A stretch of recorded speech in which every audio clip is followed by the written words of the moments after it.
Good morning or good afternoon for you folks. I hope everyone is having a great day. I want to thank Darren at Regrarians for allowing me to participate today. This is quite an honor. Thank you so much for having me on. This is how I like to start my presentations right now. This is my immediate family, and it is so important that you have everyone involved in your operation. You have everyone on board with what you're doing, because this is so important. You need to have the support of everyone in your group. So my back is covered by all these people. It makes my job a lot easier. I always say, if you have negative people around you, you need to get different people, because negativity brings everybody down. At home, we have a 9-crop system plus one, and most of our neighbors are only planting 2 crops, corn and soy. That's not much of a system. That's almost a monoculture. So we're up to 9 crops now: corn, soybeans, wheat, alfalfa, peas, milo, cover crops, cattle, and sheep. And the plus one is what I like to call regen. It's when you get a field that gets out of step and you need to bring it back in to the system. So you have to pull it out and give its due diligence of a massive cover crop full of diversity. And then you can bring that field back into the system the following year, ready to go. And people are going to look at that and think that is a zero, but that is incorrect.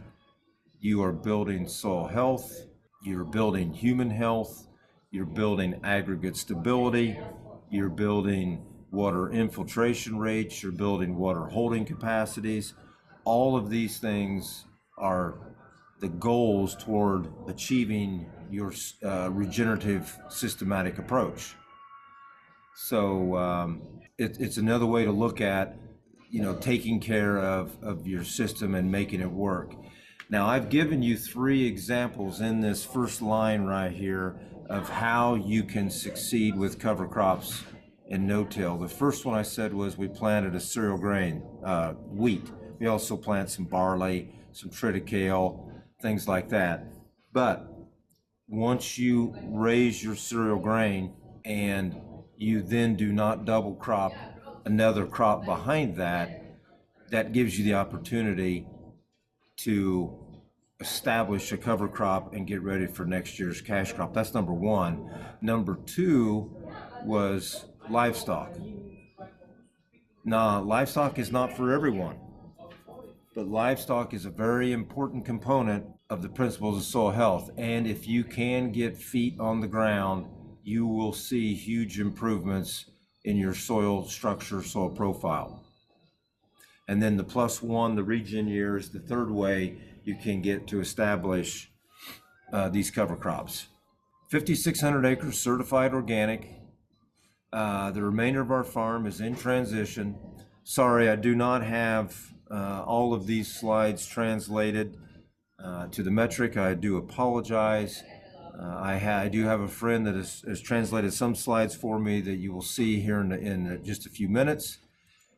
We've not used any starter fertilizer in 9 years. We use no fungicide, no seed treatments, no insecticides, no P or K has been applied in 9 years. Now, we have to be very clear here. You cannot leave this conference today and do all of this and just turn it off. It's taken us years to get to where we are. So start easy, start slow, and move into this, and we can greatly reduce inputs. Just because I'm a certified organic farmer does not mean you need to be everything we're doing. That's fine. There's all kinds of room to do something on this scale, from doing nothing to doing what we're doing. And what I mean by nothing is not incorporating any of these practices. 20, 30, 40% reduction in inputs is a victory. So think about where you are in your plans. What's your mindset? How far can you take this? You don't have to go as far as we have and be successful. So keep that in mind. We've not applied any ag lime in 9 years. No nitrogen has been applied in 4 years. And this is organic with no tillage. So we are trying to do this without disturbing any of the soil profile. And folks, this is very, very difficult, but it can be done. All right, this is where it all begins right here. The 6 principles of soil health. Number 1, minimize disturbance. What they mean by this is not only tillage disturbance, but they mean chemical disturbance as well.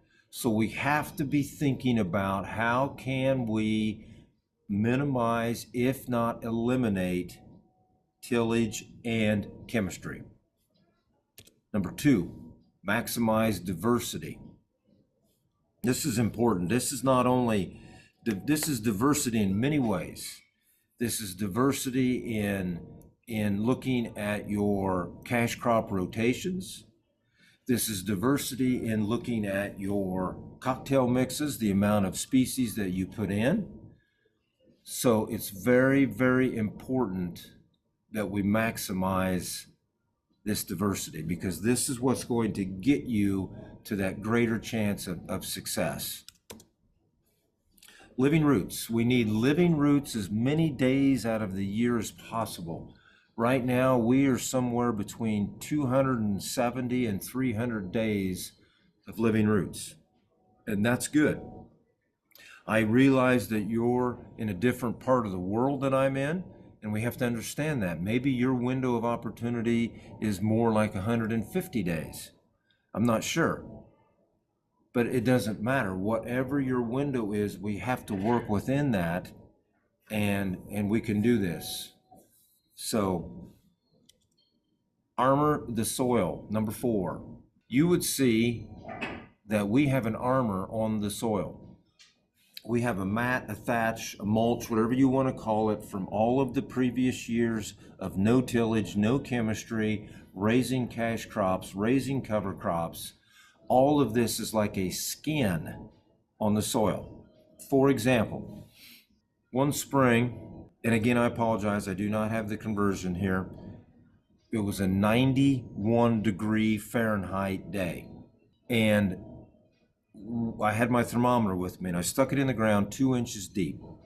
And it was a bare spot in the ground. And at 2 inches deep on a 91 degree day, bare spot, bare soil, it was over 105 degrees temperature. Walked over to where the cover crop was, opened up the canopy, stuck the thermometer in, it was 70 degrees Fahrenheit. So 35 degrees temperature and change. And another thing to point out here is a lot of the microbes are going to die anywhere above 102 to 103 degrees. So these bare soils are actually going backwards in building soil health, because they are destroying the microbial network that is so desperately needed to build this structure. Number 5, context. Where are you in the world? I'm in the United States right now. You folks are in Ukraine. Big difference, but that's okay. 1, 2, 3, and 4 work anywhere around the world. We just have to understand what your windows of opportunity are, what species will work there, and how are we going to terminate them. It can be done. Number 6, livestock. I've already talked about it. This is very important. Livestock is not for everyone, but if you have the opportunity to get livestock, please do so. Rotationally graze these animals across your farm. Sometimes the best livestock are the ones that you don't own or don't ever want to own. Go find a neighbor. See, is there a dairy close by? Can you talk to that dairy? Can you say, will you let me graze your replacement heifers for 3 months across our farm?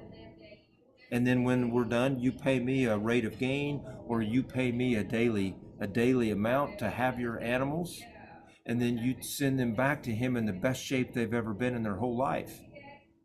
So sometimes livestock is the best livestock that are your neighbor's livestock. So keep all those things in mind. As long as you can put up some fence and get some water, you could probably bring some livestock on board. And if I could be allowed to add one more, it would be commitment. You need to be committed to doing this. Everything that I've been talking about here so far has to do with balance. You have to have balance. You have to have balance in your life. You have to have balance in your diet. You have to have balance within the microbial system. This is a symbiotic relationship with Mother Nature. You know, when I look at, we no longer traditional soil test. We do everything through the Haney Soil Health Test. And if you don't know what that is, Google that. It's Haney, Haney Soil Health Test. It is a very, very important test that is perfect for this regenerative type farming, because this test treats your soil as if it's alive, not as if it's dead like the traditional tests do. One of the things that is on that report, and there's a plethora of information on that report, but a couple of things that I look at is predator to prey. You know, are you in balance with predator to prey? So many times I get asked, how can you plant non-GMO corn without any insecticide? Well, when you have the species that preys on corn rootworm prevalent enough in your system to keep the rootworm at bay, you no longer need insecticide. And to do that, you have to take away all of the inputs that kill those beneficial species. So when you start down this road, I always say, if you are a first timer here, or it doesn't matter if you're a first timer or not, but if you are a first timer, you need to baseline your farm. You need to start with this Haney test and see what is your predator to prey relationship. Is it mostly prey or is it mostly predator? And you need to see what that is, and then as you continue down this journey, you should become more into balance. Fungal to bacterial is the other balance that I look at within the Haney test. When you first start leaving a full-blown tillage system and move into a regenerative type systematic approach to farming, you're going to be about all bacterial and hardly any fungal. And as time goes, you're going to become in balance, and it's actually going to start to maybe go a little bit the other way. And that's where you want to be. Now again, you don't want to be too far this way. You don't want to be all fungal and no bacterial. You've got to have both. So we've got to get it into balance. And it goes back to what I said a little bit ago, diversity. Diversity of cover crop cocktails. Stop spraying the chemicals and the pesticides and insecticides that are killing all these beneficials, and start letting your system blossom and get closer to being in balance. Okay, we have to take advantage of the free stuff. If you don't know what this is the formula for photosynthesis. Now folks, I am not a biologist. I wish I was, but I am not. But here's what I do know. If you want to maximize photosynthesis, and if you want to maximize pumping oxygen and sugar into the ground, that's what this formula is, oxygen and sugar.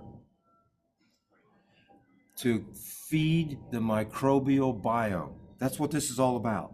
So we need living roots, and we need leaves above ground, and we need everything bringing in the sunlight and producing this photosynthetic phenomenon to take place and pump into the ground the maximum amount of oxygen and sugars that we can. That's all we really need to know. We'll leave all the biology up to Dr. Christine Jones, Dr. Chris Nichols, Nicole Masters, those folks. They're the experts in that. The energy is the most powerful source, and we need to take advantage of it. All right, let me lay this up, this slide here. This was a cornfield in the fall. We harvested the corn. We then came in and planted 100 pounds per acre of Elbon cereal rye. And again, I apologize, I do not have the metric translation there. I'm not sure what it is, but I know it's in hectares. I'm not sure. It doesn't matter. You folks can do the conversion. 100 pounds of Elbon cereal rye. Okay, then that rye will grow in the fall. It'll go into dormancy. It will vernalize. It will come out in the spring, come out of dormancy, and start to grow. I wanted to know how many nutrients were in this above ground material. So what you do now, and we do a 2 foot by 2 foot square. You could do a meter by meter square, and we made this square out of PVC pipe.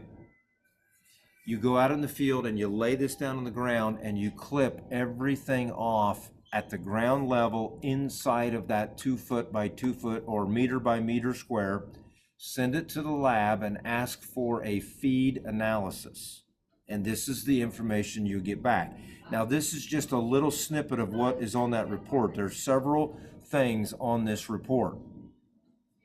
Okay, so now we're set up here. Now, this is going to be a soybean field. And I want you to look at a couple of things here. Now, this is 12-inch rye when we took the sample. It had 82 pounds of nitrogen in it, and it has 133 pounds of potash, 0060. Okay? 4 days. 4 days went by,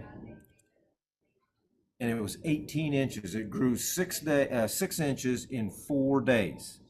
And look at these numbers. Are you starting to understand why we no longer need to apply P or K? There's thousands of pounds below our feet. We just need to unlock it and get it back to the surface and regenerate it. That's regeneration. 28-inch rye. Look at these numbers.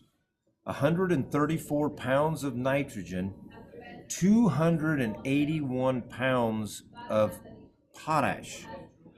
Now, not all of this is available right this moment, but half of this is going to become readily available as soon as the microbes get it converted, which happens very rapidly.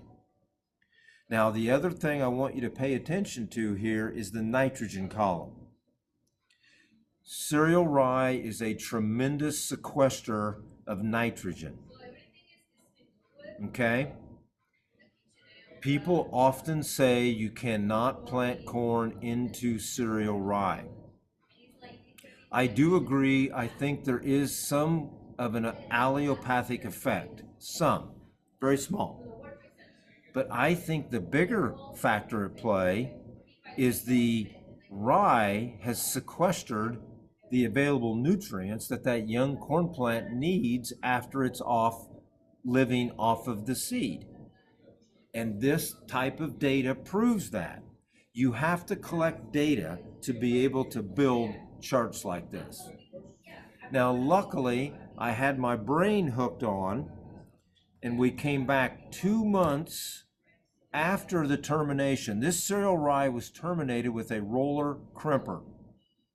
Look at what was exhausted out of that biomass. Look at the 0060 column. You can do the math there.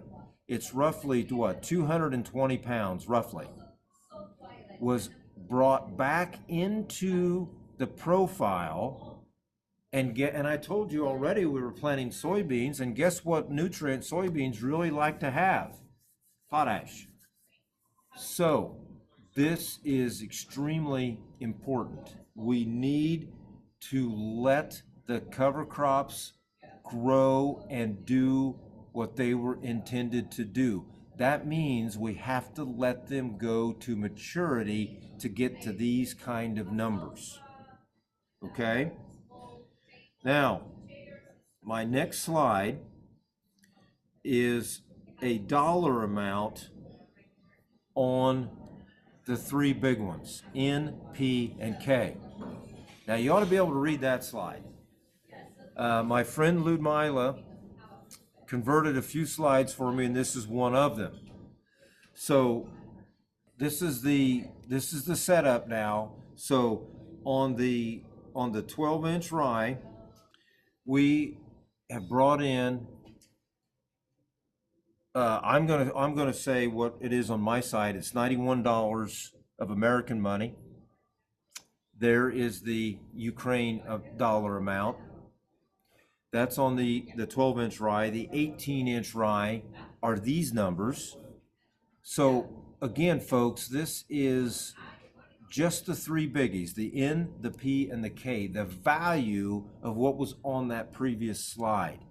Take a look at that 28-inch rye on my numbers is $435 US per acre value of those products out there. That's how much money you're going to save if you totally eliminated all three of those inputs like we have.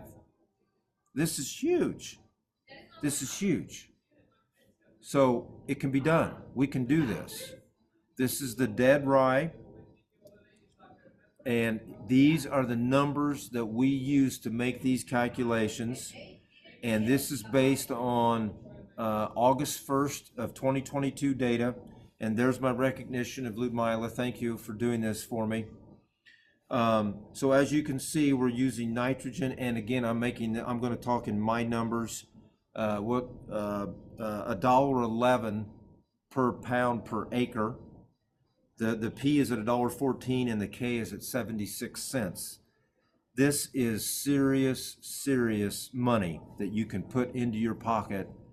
And another thing, going back to the Haney test, we are constantly doing this test and we are seeing if our system is crashing or not, meaning after 9 years of no P or K, are our levels falling? They are not. They are still maintaining, if not still increasing. And we have across the board an average pH of 7, and we've not added anything in years. It's because we've taken away all of the caustic acids and the salts. We no longer apply that stuff. And when you stop applying those, you don't need to apply any lime. So very powerful stuff. Let's move on. Nitrogen. Look at what we're breathing in.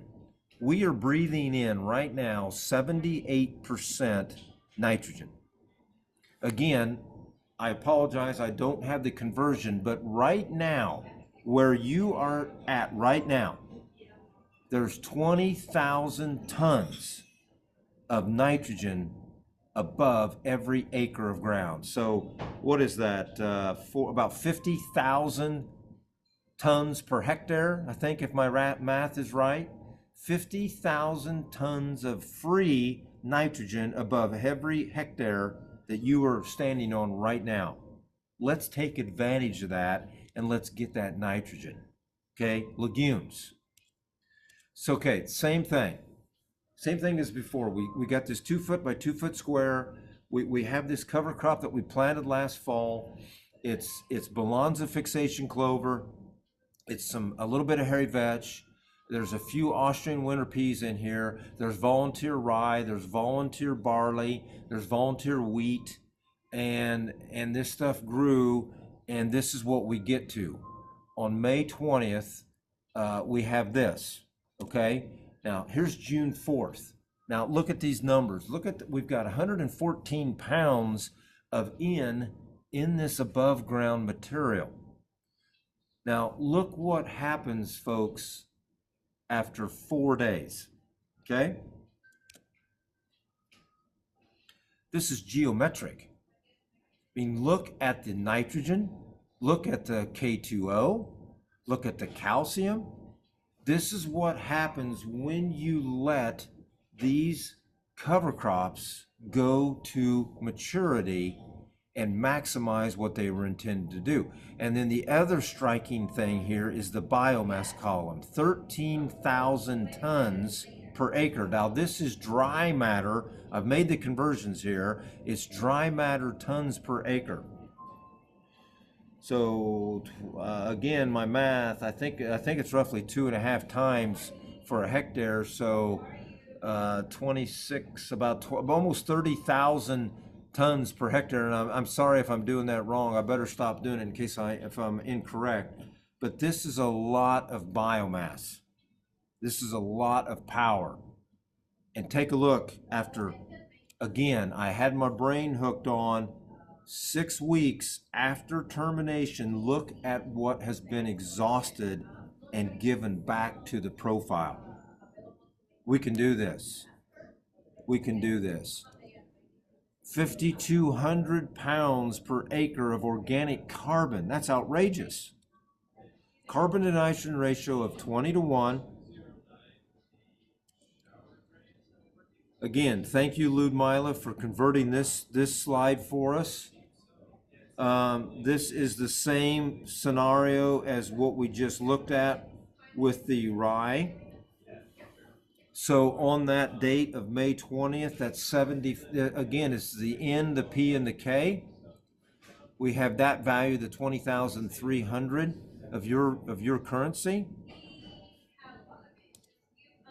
Here's what it looked like on June the 4th. Now hang on, here comes the big one. Here we go. Look at these numbers.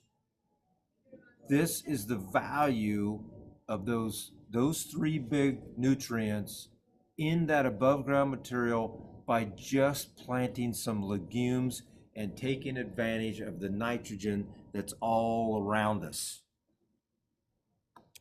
Here is the exhausted, so there still is some value left, and it will eventually go to 0. Those will eventually. It takes time. And again, these are the numbers I used, the same numbers. It was on August the 1st of 2022, or where these values are coming from. Again, thank you to Ludmila for converting this chart. I hope that is easy for you to understand. Okay, here's a little bit about what we're doing now. I have been very stubborn as far as biology is concerned, as far as adding biology. I know that by eliminating tillage and eliminating chemistry, we are growing biology. I know that. It's happening slower than I want to, and certain species within the microbial biome are not at high enough population levels to be sufficient. So we then go out and we plant biology. So this is and I stress this. These are cold tolerant winter peas here. These are peas that you folks could be growing. And that's a little bit of a volunteer. It's a maslin there that we've created. I'm going to talk about maslins in a little bit. But the important thing here to understand is use the equipment you have at hand. I do not have a fancy liquid injection system. So we have a pretty nice liquid injection system. I'm going to run that video again. We have a pretty nice liquid system on our corn planter, and that's what this is. see the tank mounted on the front here? You can see the liquid sloshing in the tank there. That's the biology. We're not planting any seed here. We are only planting biology. And then we're going to come back and we are going to no-till drill milo into this field. Now, while we're here, this is a great opportunity, and I apologize, I do not have any pictures. But as you can see, there is a tremendous cereal grain crop growing with these peas. The heads on this wheat are like this long. I probably should have left a test strip and we should have harvested the peas and the wheat together. We do this all the time. I didn't do it here because I'm doing a different test. We're testing the amount of nitrogen that we're going to be able to fix with these peas that were planted last winter. But this is important for the future. We need to think about raising multiple cash crops together. Peas and cereal grains, soybeans and cereal grains, corn and fava beans. These things can be either A, fed to livestock as they are a mixture, or they can be separated and sold as two separate crops. Whatever you feel comfortable doing. Okay, here's the cold tolerant peas. We went out and we did this same test. So these peas were planted last fall.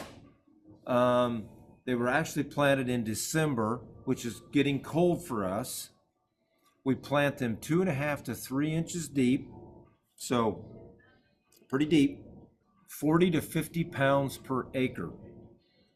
Now, what's so important about this concept is this extends your window to plant legumes by at least 30 days. So I know you get cold there, but now maybe we've got an opportunity to plant a legume late in season that survives your winter, and we come out next spring and we have some fuel for either a cereal grain or a corn crop, milo crop, whatever the case may be. Okay, Ludmila also converted this slide for us so you can see the value again of the nitrogen, the P2O5 and the K2O. We use the same numbers that we used in August of 2022. But here's what I want you to look at. You see this last line here? The 20,477 is the value of those three. The 3,600 is the cost of what is in that cover crop cocktail.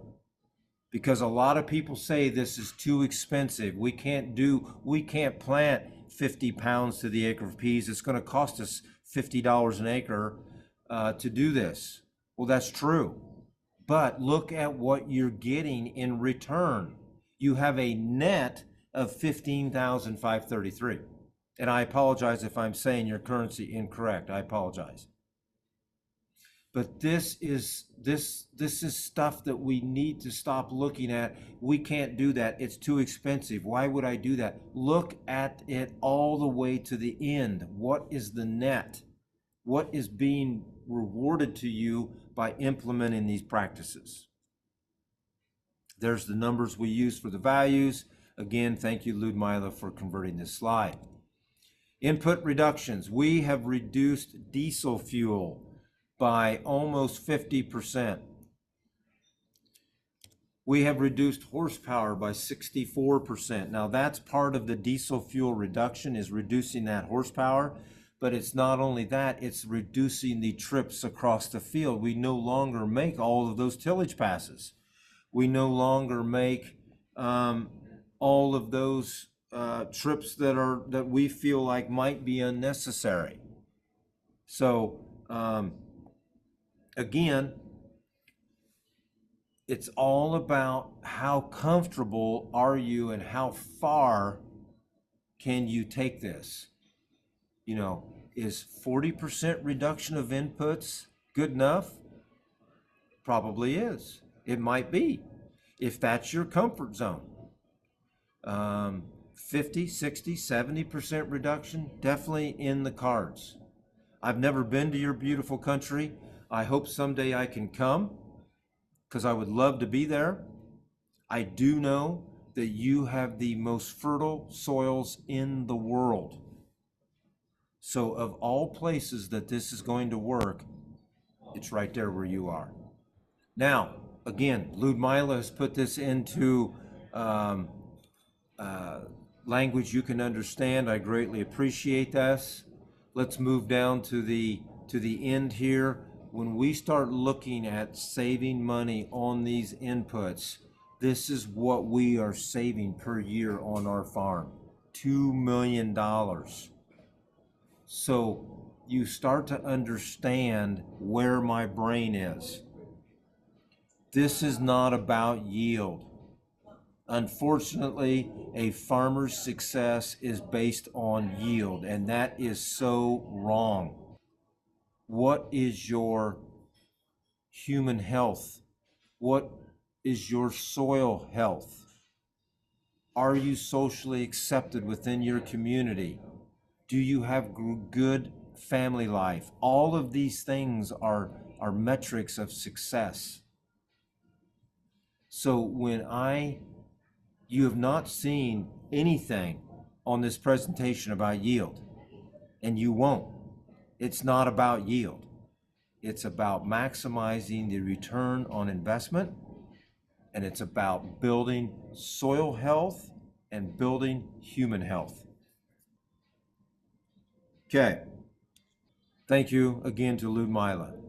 All right, a few new ideas that are coming. Light. There is a company in the United States that has figured out what part of the light spectrum to capture and go out, and they can basically kill weeds with light, kill plants, and kill anything with light. They've also figured out the reverse of this. They have figured out that light can stimulate germination. So they are taking seeds like your wheat that you're going to plant and run it through the light sequence, and this light excites the microbes on the surface of that seed and stimulates germination, and seeds come out of the ground 3 to 4 days sooner than they would otherwise. Very cool stuff. There's also a company doing sound. They have discovered what sound waves to kill certain plants. Frequency of water. The company's name is Personova. They have discovered a way to change the frequency of water that makes the water more viable and more neutral, let's call it, to then add chemicals to, add biology to, and not tie anything up. Biology. Advancing eco-agriculture. My good friend John Kempf. He has an amazing company, amazing biological products. They would love to work with you. If you give them a call, please mention my name. Biochemistry, microbiotech / AgroBioUSA. This is a gentleman that has discovered a biochemical that is non-selective, systemic. So in other words, it kills anything, but it's derived from nature. It comes from natural oils. This is going to be an organically approved product, and this is going to be a game changer. Nitrogen fixing corn. Walter Goldstein out of Wisconsin has developed corn that fixes its own nitrogen. Planting multiple cash crops together. We talked about this earlier. Epigenetics. I'm going to discuss that in just a moment. Dr. Rick Haney has this soil talker, he calls it. This is a CO2 device. It measures the CO2 within the soil profile. So if you have good microbial activity, your CO2 levels are going to go way up.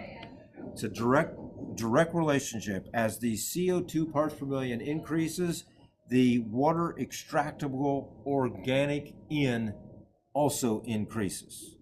So Microbes, microbes. We need more microbes.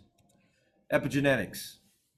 Heritable phenotype changes that do not involve alterations in the DNA sequence.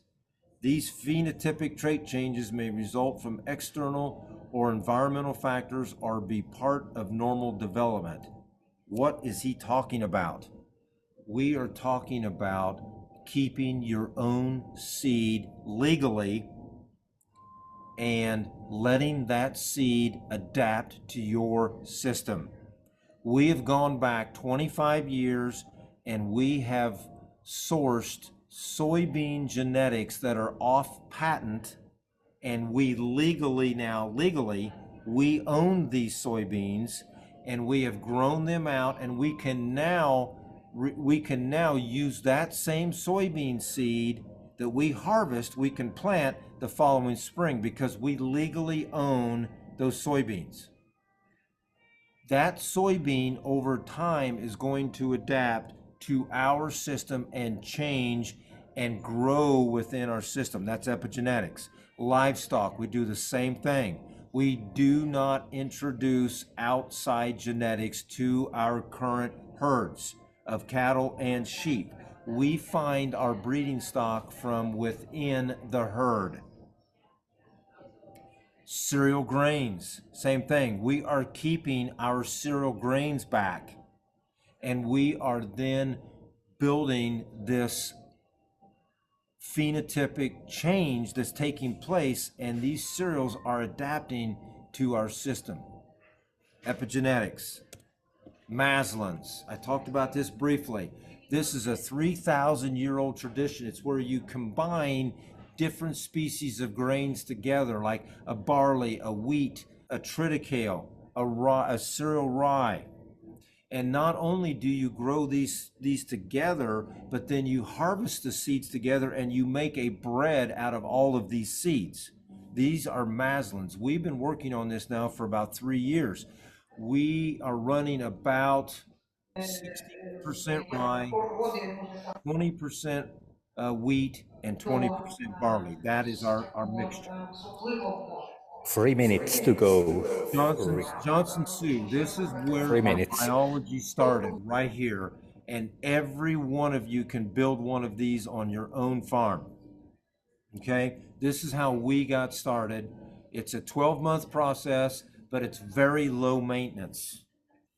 This is how we plant soybeans. We no-till soybeans into standing rye. We will then come back at boot stage and we will roll this rye down right here. There's the roller crimper. We are rolling now the rye down, and the soybeans in there are about 6 to 8 inches tall. Okay? You know when you're doing this correctly. You see over here to the right, that dust is pollen from the rye. That's not dust from the field. That's when you know you're doing it right. Then you get fields that can look like this. Zero inputs. Sometimes you have to play with the cards Mother Nature deals you. In this particular instance, the rye is already at maturity. We decided to roll it first and plant second. Look at that. That's beautiful. Isn't that beautiful? The rye is flat. It is dead. Here comes the planter. We are planting soybeans. You could plant corn here if you wanted to. This is what the field can look like with zero inputs. This is the same field being harvested. Very few weeds, very doable. Those are 2 beautiful Claus combines.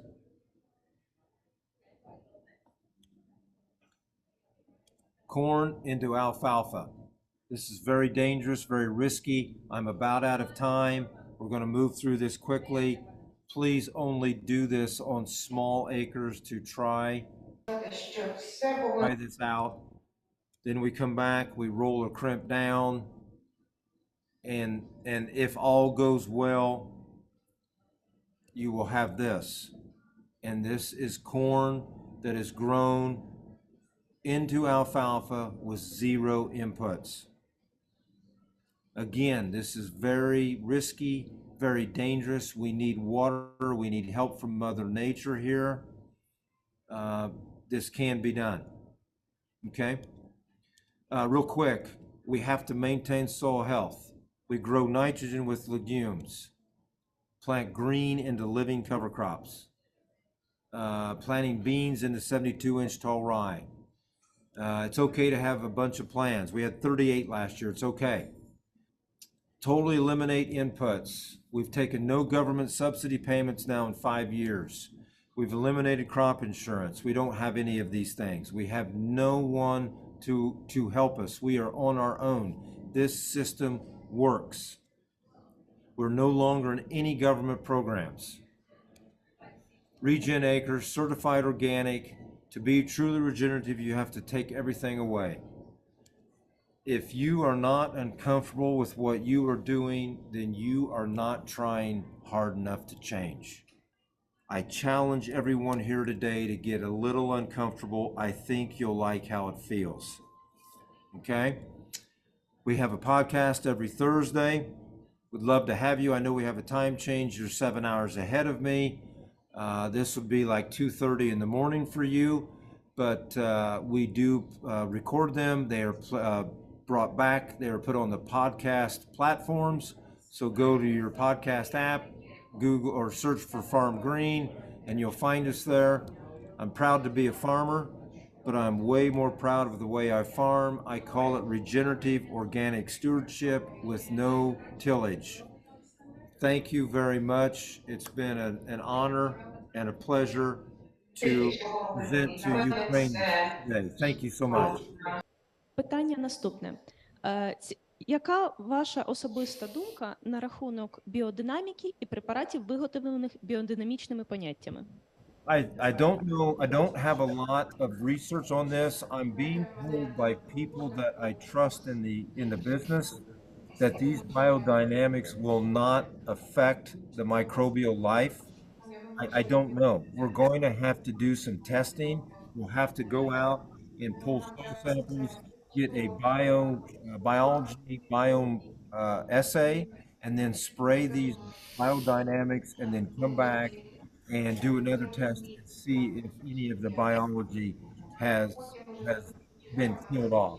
That's a very good question, a great point. Наступне питання. Яким чином ви контролюєте бур'яни і яка ситуація зі шкідниками і фітопатогенами?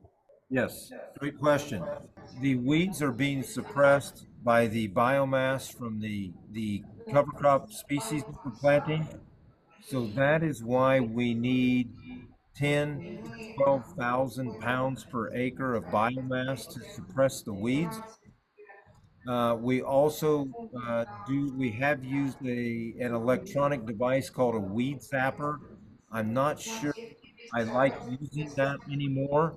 I believe that electricity is hard on the biology, but we are trying to do everything with cover crops to suppress the weeds.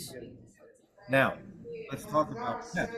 When you have a healthy system high in brick solution, high in sugar levels, tend to not have pest problems. I have not seen any pests do much damage to any of our crops in 4 years now. We have very high levels of sugar in our cover crops and in our growing crops. Yeah, bricks. Correct. You can help your sugar levels in your growing crops by applying sugar yourself. So you can go out and apply molasses, cane sugar, some kind of sugar, mix it into a solution, go out and spray, and you can help minimize pest disturbances. But the ultimate goal here is to build the diversity, build the crop rotations, build the multiple species cocktails, and let Mother Nature build your resistance to the pests. That's what we're doing. Підкажіть, яка кількість вологи потрібна для вирощування покривних культур? Тому в мене в господарстві річних десь 200 мм. Річних. Again, I got to do these conversions. Is that about 10 or 12 inches? Is that what that is? We get about 30 inches of water. That must be like 600 millimeters, because I think there's 25 millimeters in an inch. So we get between 600 and 700 millimeters of rain per year. 200 millimeters is at the low end, but this can be done. And I want to stress, in these low rain environments or arid environments, this is 200 millimeters is 8 inches. Wow, that is an arid environment.